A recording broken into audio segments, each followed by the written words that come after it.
Mais uma vez, Senhor, nós batemos a Tua porta em oração e dizemos: Senhor, nós queremos de verdade sair daqui essa noite com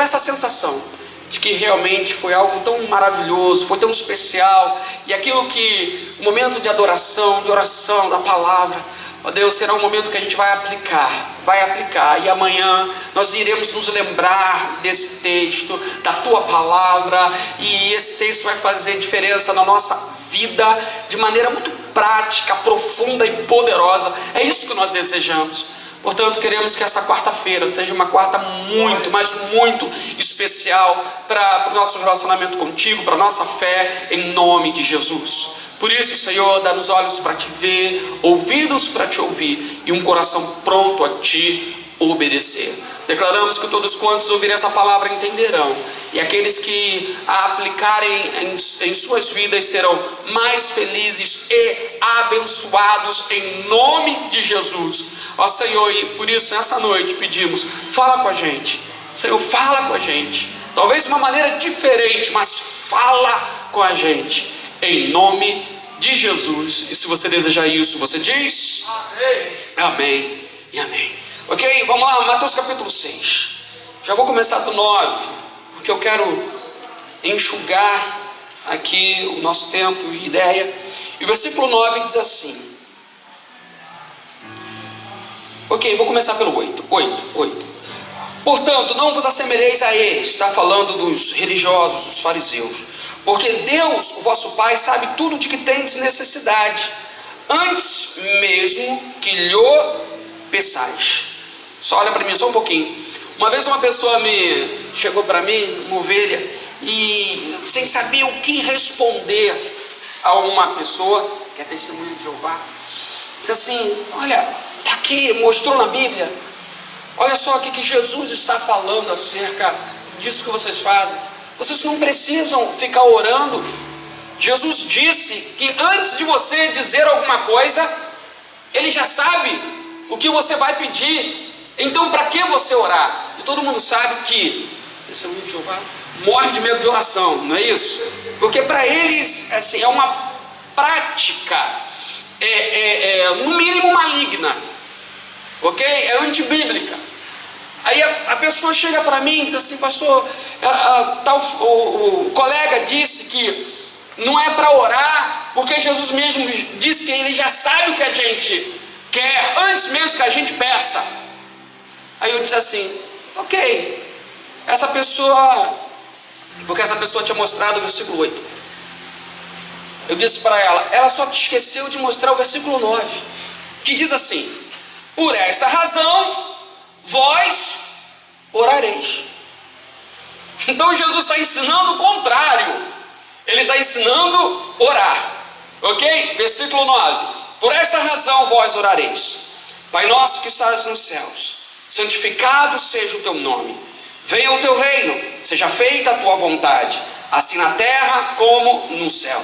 Dá-nos hoje o nosso pão diário, perdoa-nos as nossas dívidas, assim como perdoamos aos nossos devedores, e não nos conduzas à tentação, mas livra-nos do maligno, porque teu é o reino, o poder e a glória para sempre. Amém. Esta é a oração. Eu queria rapidamente comentar a respeito dessa oração e começar dizendo que essa oração,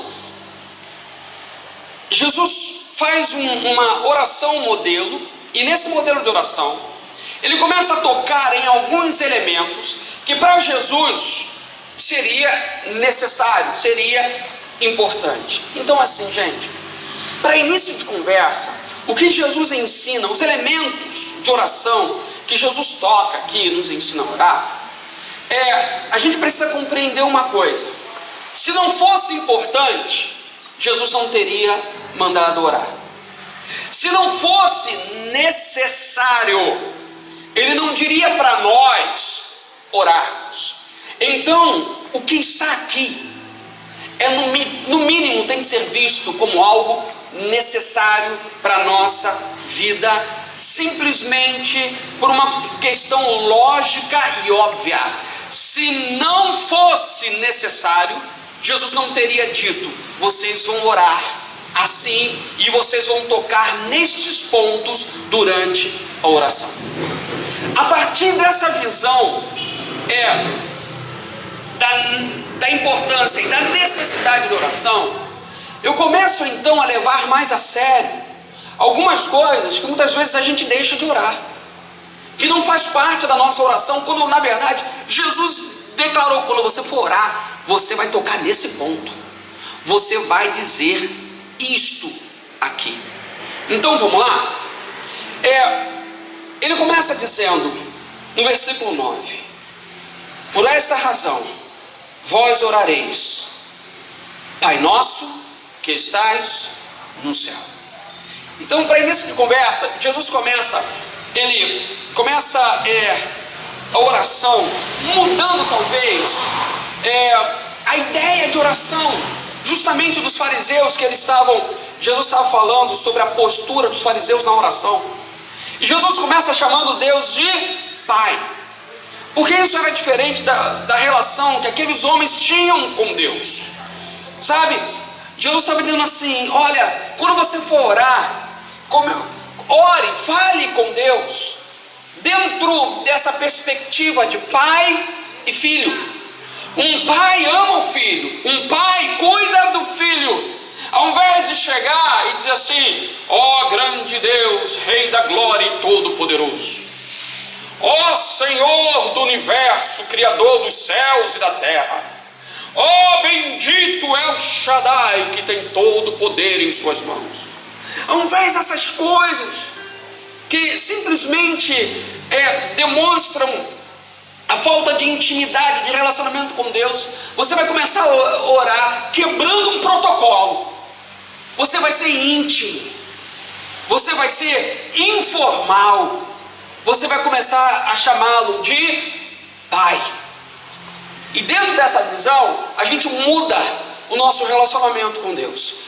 Ele é o Pai amoroso que cuida dos seus filhos. Você pode dizer amém? Amém. Então a oração deveria ter essa marca. Agora, uma característica dessa oração, e ele diz assim: Pai nosso. Se você perceber, toda a oração do Pai Nosso está em primeira pessoa do plural. Não é meu Pai que está nos céus, não é perdoa as minhas dívidas, não é me dá o pão meu de cada dia, é tudo nosso. Porque quando Jesus ensina isso, o que ele está demonstrando são duas coisas básicas. Primeiro, essa oração serve para todo mundo, amém? Essa oração é uma oração para todo mundo. Segundo, quando você for orar, você não vai orar apenas por você, você vai orar por nós, amém? Então vira para quem está ao teu lado e diga assim: quando for orar, ore por nós. Vai lá. Quando você for orar, ore por nós. Porque a oração do Pai Nosso diz respeito a nós e não respeito a mim. Gente, isso quebra um egoísmo, um individualismo tão forte na nossa vida. Porque isso tem a ver com a nossa vida, com as nossas necessidades. Ao invés de ficar ali o tempo todo falando de mim mesmo, das minhas necessidades, dos meus problemas, das minhas questões, das minhas coisas, eu disse: gente, vamos lá. Quando você for orar, ore por nós, ore pelos seus amigos, pela sua família, ore pelos outros, não apenas por si. E essa é a característica de toda a oração. É uma oração que é também intercessão. É orar por você, mas também é orar pelos outros. E ele segue dizendo: Pai nosso que estás no céu, santificado seja o teu nome. O que Jesus está dizendo gente, o nome de Deus Pai precisa ser santificado. O nome de Deus Pai precisa ser honrado. Olha aqui, Jesus diz que nós precisamos orar por isso. Sabe por quê? Porque essa é a vontade de Deus. As pessoas precisam temer o nome do Senhor. As pessoas precisam honrar ao nome do Senhor. As pessoas precisam amar ao nome do Senhor. Um dos mandamentos diz isso: não dirás o nome do teu Deus em vão. E Jesus então volta aqui e diz: olha só, quando você for orar, está na hora da gente dizer: olha, Pai nosso que estás no céu, santificado seja o teu nome. Que as pessoas santifiquem o teu nome, que as pessoas glorifiquem o teu nome. Nós oramos para que esse temor caia no coração de cada um. Nós oramos para que as pessoas te exaltem, te honrem, te glorifiquem. Gente, essa é uma oração. O Senhor quer ouvir essa oração nossa. Você está entendendo? Quando Jesus diz: ei, vocês vão orar por essas questões, ele começa dizendo: ei, ore para que as pessoas exaltem, glorifiquem ao Senhor, que o coração delas seja quebrantado, que sejam quebrantados, e elas então se voltem ao Senhor. Ele diz no verso 10: venha o teu reino. Diga comigo: venha o teu reino. Venha o teu reino. Está dizendo, gente, já disse isso aqui não faz muito tempo. O reino de Deus de uma maneira simples, é o mundo de Deus. Ele está dizendo: olha, Senhor, vem o teu mundo para mim. Porque a gente vive o nosso mundo, a gente vive as nossas coisas, a gente vive as nossas prioridades, a gente vive as nossas vontades. E ele diz: não, quando você for orar, diz assim, que venha o mundo de Deus, aquilo que é de Deus que venha. Jesus logo em seguida, mais tarde, ele disse para os seus discípulos e para a multidão, para quem ele ministrava, dizendo assim: olha, buscai em primeiro lugar o que, gente? Buscar em primeiro lugar o que? O reino de Deus. Por quê? É por isso que ele estava dizendo: quando você for orar, ore para que venha o reino de Deus. O reino de Deus precisa ser uma realidade na nossa vida. O reino de Deus precisa ser prioridade, porque a gente está preocupado com as nossas coisas. E Deus está dizendo: ei, e o reino de Deus? A gente está cuidando de um monte de coisa. Ele está dizendo: e o reino de Deus? Quando você for orar, chame o reino de Deus para a sua vida.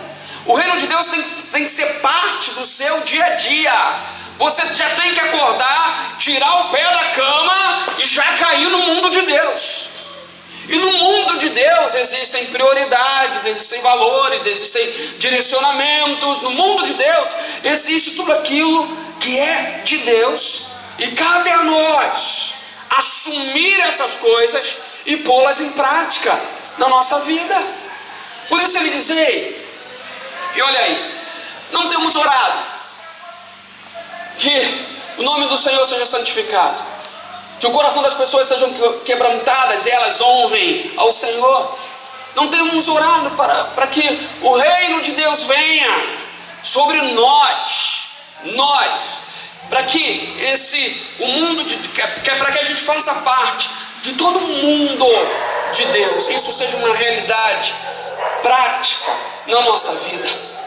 Porque ainda no versículo 10 ele diz: seja feita a tua vontade, assim na terra como no céu. Ele diz: quando você for orar, você vai orar assim: seja feita a tua vontade. Gente, porque todo mundo tem vontade, amém? A gente tem vontade de um monte de coisa, sabe? A gente, diante das nossas necessidades e problemas, crises, enfim, a gente tem as nossas vontades. Mas Jesus diz assim: olha, quando você for orar, você vai dizer: Senhor, eu quero que a tua vontade prevaleça sobre a minha, porque o Senhor tem planos que vão além do suprimento das minhas questões. O Senhor quer fazer além de resolver determinados problemas, e eu quero ir junto, Senhor. Eu quero muito mais do que resolver um problema específico. Pelo menos essa deveria ser a nossa vontade. Por isso que Jesus diz: quando você for orar, você vai dizer: seja feita a tua vontade, assim na terra como no céu. Gente, porque existe uma vontade estabelecida no céu. Existem planos de Deus estabelecidos no céu. Ele diz: olha, gente, já existem coisas que Deus estabeleceu para nós no céu. Ele diz assim: agora vamos nos alinhar, vamos entrar em harmonia com o céu, que a vontade de Deus que está no céu ela venha para a terra. Seja feita a tua vontade, assim na terra como no céu. Gente, já existe uma vontade de Deus a respeito da nossa vida no céu. O que Jesus está dizendo é que a gente precisa agora orar para que essa vontade desça aqui para a terra. Apóstolo Paulo, em Efésios capítulo 1, se eu não me engano, versículo 3, ele diz que nós somos abençoados com toda sorte de bênçãos nas regiões celestiais. Onde as bênçãos estão? Nas regiões celestiais. E a gente tem que fazer o quê? Pegar as bênçãos do céu e trazer aqui para a terra. Da mesma forma, é pegar essa vontade de Deus e trazer aqui para a terra. Porque essa é uma oração muito coerente, porque ele diz que anteriormente ele diz que venha o teu reino. Então seja feita a tua vontade. Se eu participo, sou parte do mundo de Deus, então que a sua vontade seja feita na minha vida. E aqui eu quero que aconteça toda essa vontade que está no céu, eu quero que ela venha para a terra. Gente, o que Deus tem para a sua vida? Quais são os planos de Deus para a sua vida? Está entendendo? Quais são os planos de Deus para a sua vida? Qual é mesmo a vontade de Deus para a sua vida? O Senhor está dizendo, a gente vai trazer ela para a terra. Gente, olha só. Alguém diria o seguinte: vocês já ouviram isso, irmãos? E aliás, de vez em quando o pessoal manda uns vídeos de mensagens, né? Não sei se fazem isso com você. Aí cortam trechos da mensagem, aí manda para mim. Aí geralmente aquela mensagem que faz do crente uma vítima. Se maltrataram você, se as pessoas pisarem você, se as pessoas te humilharam, se as pessoas, o Senhor está contigo, o Senhor está vendo essa bobagem toda. Parece que lá na igreja, no templo, só tem vítima. Tem um monte de gente ruim que faz um monte de maldade para os outros. Mas aí essa gente ruim que está lá, ao invés de ouvir o seguinte: toma vergonha na tua cara, porque Deus vai pesar a mão sobre você, seu sem vergonha. Aí começa a dizer: não, porque o Senhor viu quanto fizeram contra você. E eu sem vergonha está lá. Quando na verdade ele é o algoz. Ele é o algoz, ele que é o vilão da história. E aí, muitas vezes, aí estava falando do vídeo que eu recebi ontem, mais uma vez, é um vídeo que fala sobre isso e fala assim: meu irmão, se Deus tem promessa na sua vida, Ele vai cumprir. Eu sempre digo lá baixinho: mentira. Irmão, se Deus te fez uma promessa, nada vai impedir que essas promessas se cumpram. Eu digo lá com os meus botões: mentira. Irmão, se Deus disse que ia fazer, Ele vai fazer. Eu digo: o que mesmo, hein? Mentira. Porque não tem nada disso. Jesus está dizendo o seguinte: seja feita a tua vontade. Meu irmão, olha só, se a promessa de Deus vai acontecer de qualquer jeito, você não precisa orar. Repito, se a promessa de Deus vai acontecer, custe o que custar, você não precisa orar. Jesus mentiu. Esse negócio: seja feita a tua vontade, vamos trazer a tua vontade do céu para a terra. Não precisa orar, porque vai acontecer de qualquer jeito. Não é assim? Não é assim que os outros dizem? Mas Jesus disse: não, gente, não é assim. Existe vontade de Deus, existe promessa de Deus.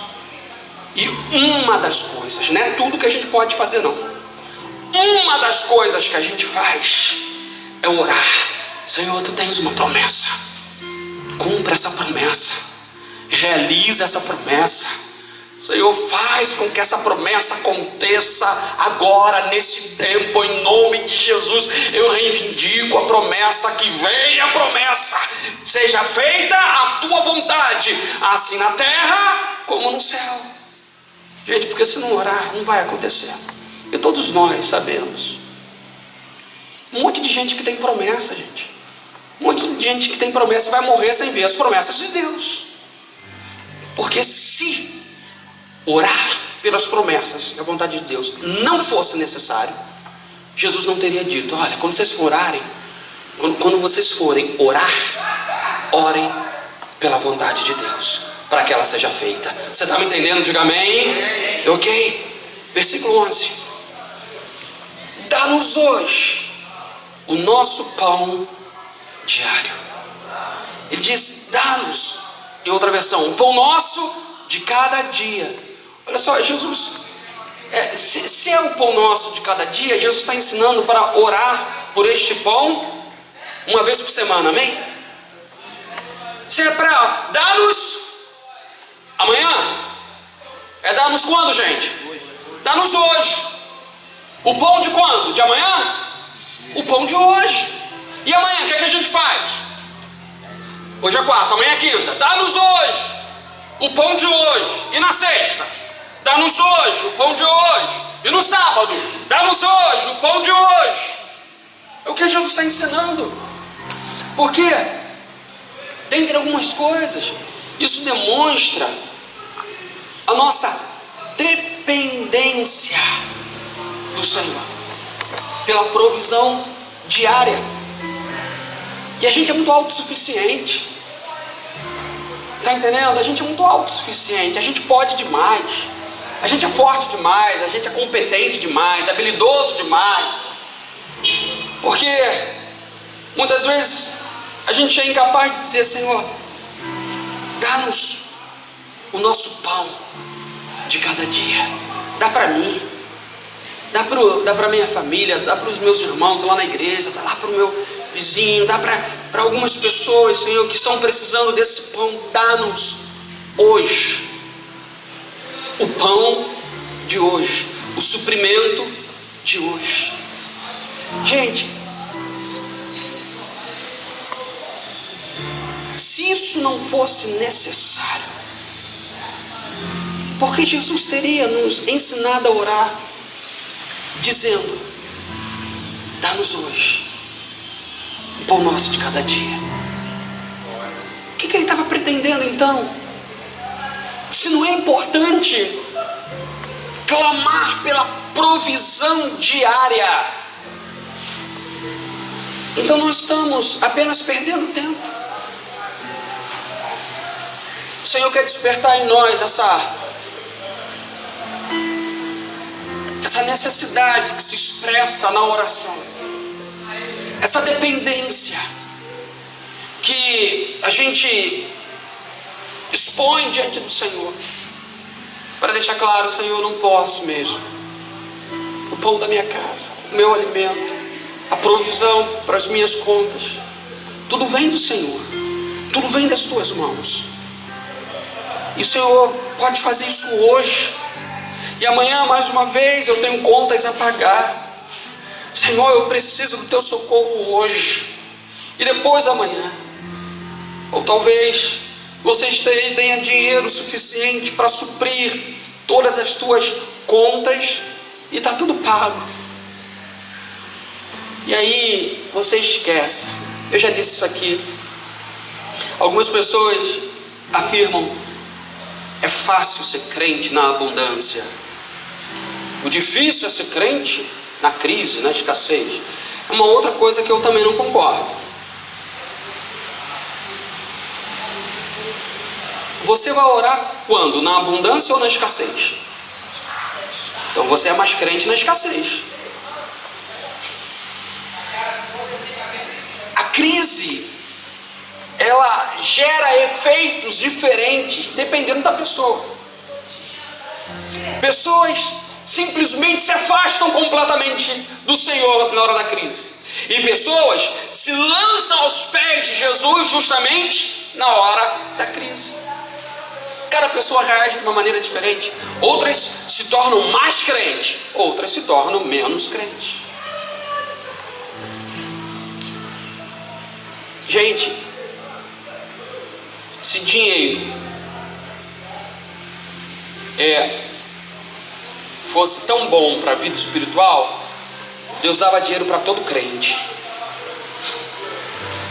É disso que você precisa, então receba! Ou, se falta de dinheiro fosse a solução para elevar a vida espiritual de todo crente, Deus faria que todo crente andasse na miséria. Estava resolvendo. Mas não é nenhuma coisa e nem outra.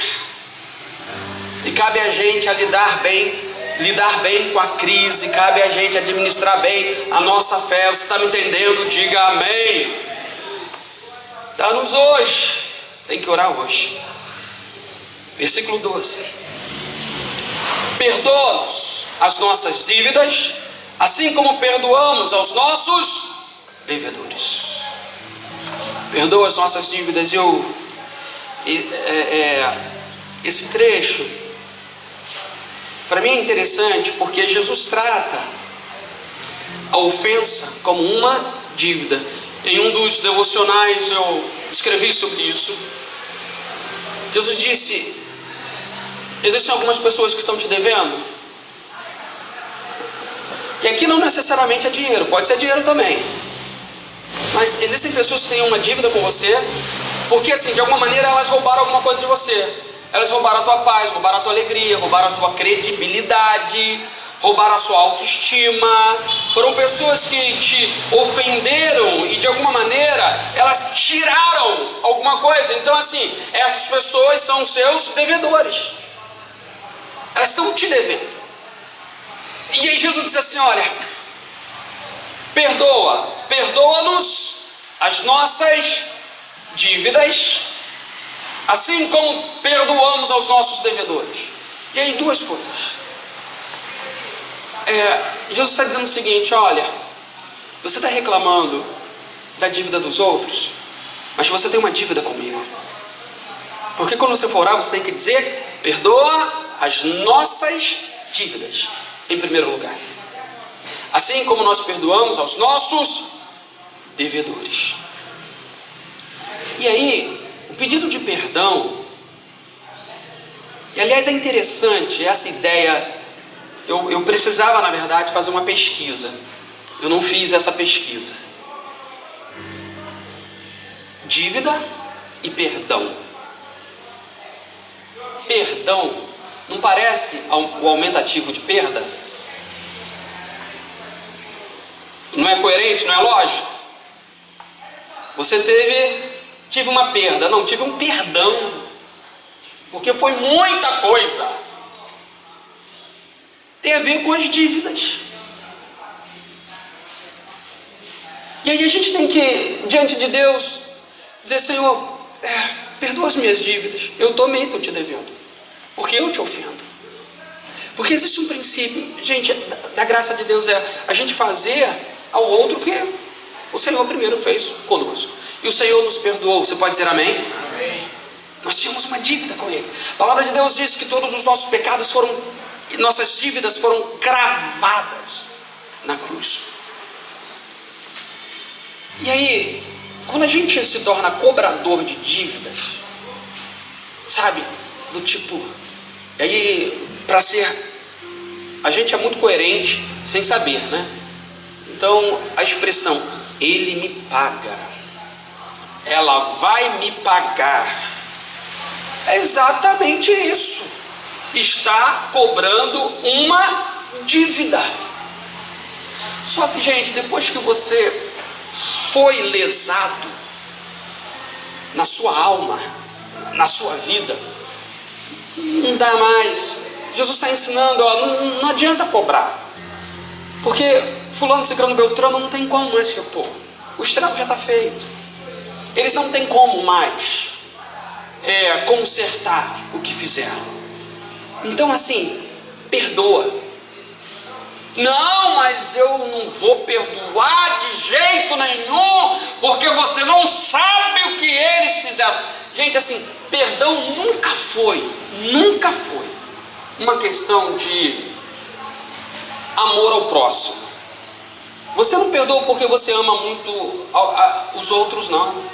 Você não perdoa porque você é um crentão, não. Perdão tem a ver com amor próprio, se amar. É por isso que Jesus diz assim: amai as vossas mulheres como a si mesmo. Porque não existe nenhum outro lugar que a gente precisa perdoar mais do que no casamento. Você não vai perdoar mais a sua esposa do que outra pessoa. Na sua vida, você não vai perdoar mais o seu marido do que a outra pessoa. Tipo assim, você tem que amar igual. Eu amo ela como eu amo a mim mesmo. E aí, a gente precisa entender que o perdão é uma questão de amor por mim mesmo. Então é uma questão de inteligência o perdão. Eu sei que, já disse isso, existem dificuldades reais de perdoar. Porque eu não estou falando do cara que está te devendo R$2 e nunca te pagou.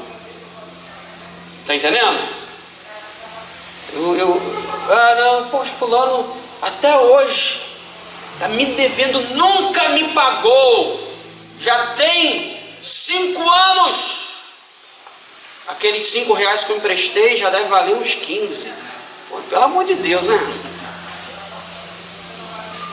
O cara não esqueceu. Não estou falando dessa bobagem. Eu estou falando de coisas reais, de feridas causadas por ofensas reais.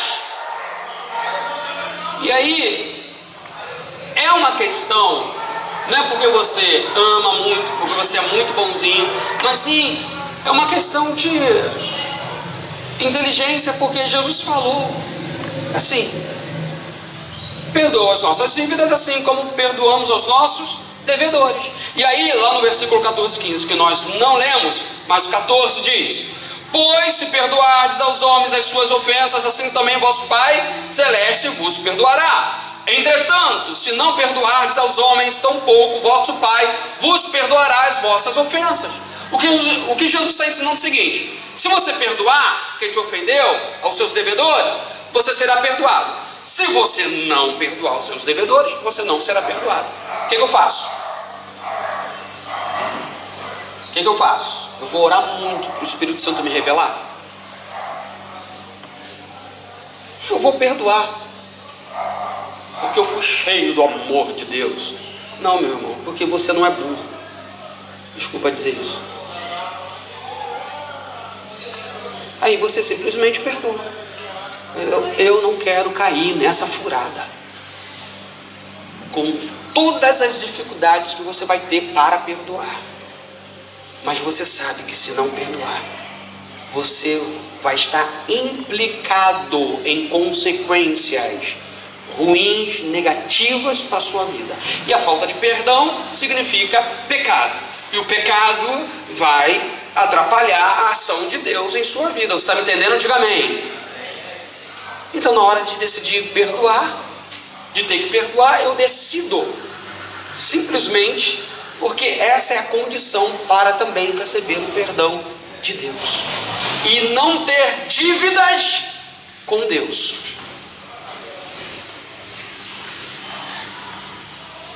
Que deve ser horrível, né? Ter dívidas com Deus assim é horrível, é horrível. Versículo 15: e não nos conduzas à tentação. Em outra versão: não nos deixes cair em tentação. Jesus falou que a gente tem que orar por isso todo dia. Você vai orar, vai sair de casa, Senhor, não me deixe cair em tentação. E você sabe qual é a sua tentação. Obviamente, a gente é atraído, Tiago diz que nós somos atraídos pelas nossas cobiças, pelos nossos desejos. Então você nunca vai ser atraído por alguma coisa que não te chama atenção. Você vai ser sempre atraído por alguma coisa que você gosta. Por uma coisa que você gosta. É isso que vai ter força para te seduzir. É isso que vai direcionar os seus olhos, os seus pensamentos. É aquilo que você gosta. E aí nós somos atraídos e somos tentados por aquilo que a gente tem interesse. Aí Jesus disse: você tem que orar por isso. Ou você quer enfrentar essas coisas no peito e na raça. Agora também não adianta simplesmente orar. Porque o próprio apóstolo Tiago, o próprio Jesus diz: vigiai e são duas coisas. Eu não vou deixar de orar, porque eu preciso do poder do Espírito Santo, eu preciso do favor de Deus que me sustente e me ajude diante das minhas fraquezas, porque é ali que eu piso na bola. Talvez seja o meu temperamento, talvez seja um mau hábito, um vício, talvez seja mulher, talvez seja homem, talvez seja pornografia. E aí Jesus diz: olha, você vai vigiar e vai orar. Mas aqui ele diz: você precisa orar. Senhor, estou saindo de casa agora, eu sei que eu vou enfrentar um monte de tentação. Ou estou entrando em casa agora e sei que eu vou enfrentar tentações. Senhor, me ajuda. Gente, se isso não fosse importante, Jesus teria mandado a gente orar, dizendo: não nos deixes cair em tentação. Porque existe uma armadilha pronta contra mim, contra você, para nos fazer cair, tropeçar. E Jesus diz: ei, peraí, abre os seus olhos, cai na real, se liga, ore por isso. Não ignore a sua fraqueza, não ignore o seu ponto fraco. Fica de olho. Opa, dá licença, cai fora. Aí Jesus disse: então ore por isso. Jesus, mais um dia, livra-me das tentações, das armadilhas que o diabo tem preparado justamente para me pegar. Mas dá-me força para sair, fugir, resistir, em nome de Jesus. E em seguida ele diz: não nos deixe cair em tentação, mas livra-nos do mal. A mesma palavra para mal, traduzida para mal, é a mesma palavra para maligno. Então, sabe aquela oração de proteção diária? Senhor, me protege, me guarda, me livra. Eu sinceramente, eu acredito, como na maioria das pessoas, ou essa não é uma oração diária, ou essa é aquela oração que se tornou reza. Aí faz aquela oração, mesmo que não repita a oração do Pai Nosso, mas aquele negócio da oração, todo domingo a gente vai. É a única vez que a gente se reúne à mesa para almoçar juntos com a família. Aí sempre uma das minhas filhas, não vou dizer qual é, faz a oração do almoço. Gente, é só ligar o gravador de domingo a domingo. É a mesma coisa sempre. Eu incentivo a orar, mas já caiu é a mesma coisa. E esse é o problema de você fazer da sua oração uma reza. E se os versículos anteriores ao 9, onde começa a oração do Pai Nosso, do versículo 5 ao 8, Jesus está tratando justamente disso, dos fariseus que queriam servir isso e faziam orações repetitivas, sem sentido, vazias. E aí muita gente, na hora de orar pela proteção do Senhor, cai também ou não ora, ou cai no erro de ter transformado esse tipo de oração numa reza, que também não adianta nada. Eu de verdade acredito que a gente poderia diminuir o número dos acidentes que acontecem conosco, o número de assaltos que acontecem conosco, o número de problemas que acontecem conosco, o número de violência que acontece conosco. Igreja, eu de verdade acredito que poderia diminuir. Anular? Não. Porque essas coisas fazem parte da vida e do nosso próprio relacionamento com Deus, tá? Quando essas coisas acontecem, como você reage? Quando essas coisas acontecem, como é que fica a sua fé? Então essas coisas acontecem, gente, e vão acontecer. Acontece, o que é que você fala? Mas é possível diminuir bastante, porque Jesus ensinou a orar, e se Ele ensinou a orar, Senhor, livra-nos do mal. O que ele está querendo evitar? O mal. Amém, gente? É uma questão de lógica. Amém? Se ele nos ensinou a orar, livra-nos do mal, ele está querendo que a gente se livre do mal. Então eu acredito de verdade que dá para minimizar bastante alguns problemas que às vezes acontecem com a gente, sabe? E a gente precisa orar, Senhor, poxa, me livra do maligno. Porque como eu falei, é a mesma palavra para maligno, para o diabo. Porque ele está aí para me fazer cair, tentar, matar, roubar, destruir.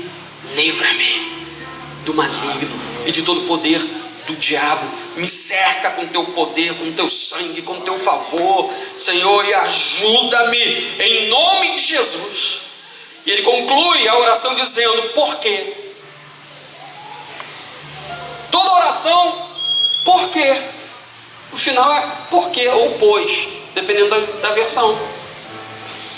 Porque ele está dizendo que tudo que ele orou tem a ver com porque teu é o reino, o poder e a glória. Teu é o reino, porque quando a gente for orar, a gente tem que orar como? Venha o teu reino. Se o reino é dele, ele pode trazer para nós. Teu é o poder. O Senhor pode nos livrar, tem poder para nos livrar do maligno, tem poder para nos livrar do mal, tem poder para perdoar os nossos pecados. O Senhor simplesmente tem poder para nos dar o pão diário, ele tem poder. Então por que, se eu peço? Porque tem o poder. Porque eu tenho o poder. Porque tem o reino, o poder e a glória. Se o reino é dele, o poder é dele, de quem é a glória, gente? De quem é a glória? Você fica com o quê? Você fica com o quê? Com nada. Isso aqui é reconhecimento de quem diz: Senhor, eu sei que quem fez foi o Senhor, porque tudo vem da tua mão. Eu não tenho poder para essas coisas. Eu não tenho como entrar no teu mundo. O mundo não é meu, o mundo é teu. Então toda a glória é tua, todo o mérito é teu, todo o agradecimento é direcionado ao Senhor. E aí, o Senhor nos ensina com isso a orar, começar a tocar nesses pontos, a fazer disso uma realidade na nossa vida, a não passar por cima de um segredo espiritual, de uma chave que Jesus nos deu para nos abençoar, e a gente simplesmente está ignorando.